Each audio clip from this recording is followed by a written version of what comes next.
శరణ్య తెల్ల చీర కట్టుకొని తల్లో మల్లెపూలు పెట్టుకొని ఇక శోభనపు గదిలో పాల గ్లాస్ పట్టుకొని బెడ్ మీద కూర్చుంటుంది. గదంతా కూడా పూలతో పండ్లతో అలంకరించి ఉంటుంది. దర్శన్ గదిలోకి రాగానే గదంతా చూసి షాక్ అయిపోతూ ఉంటే శరణ్య సిగ్గుపడుతూ ఉంటుంది. ఇక దర్శన్ రాగానే శరణ్య పాల గ్లాసుతో దర్శన్ దగ్గరికి వస్తూ ఉంటే ఏంటి ఇదంతా అని దర్శన్ అడుగుతూ ఉంటే ఈరోజు మన శోభనం కదండి, అందుకనే ఇలా రెడీ చేయించాను అని శరణ్య చెప్తూ ఉంటే ఎవరిని అడిగి చేయించావు ఇదంతా అని దర్శన్ అంటూ ఉంటాడు.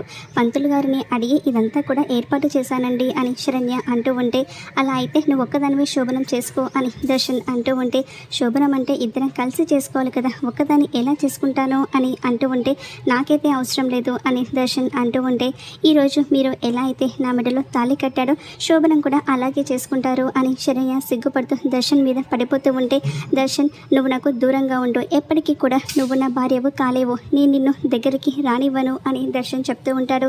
ఇక వెంటనే కింద బెడ్షీట్ వేసి దిండు వేసి పడుకుంటూ ఉంటే శరణ్య వచ్చి దర్శన్ పక్కనే పడుకుంటూ ఉంటుంది.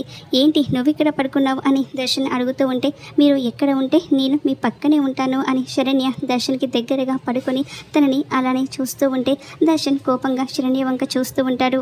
మరి దర్శన్ మారిపోయి శరణ్యను భార్యగా అంగీకరిస్తాడా? ఏం జరుగుతుందో చూద్దాం.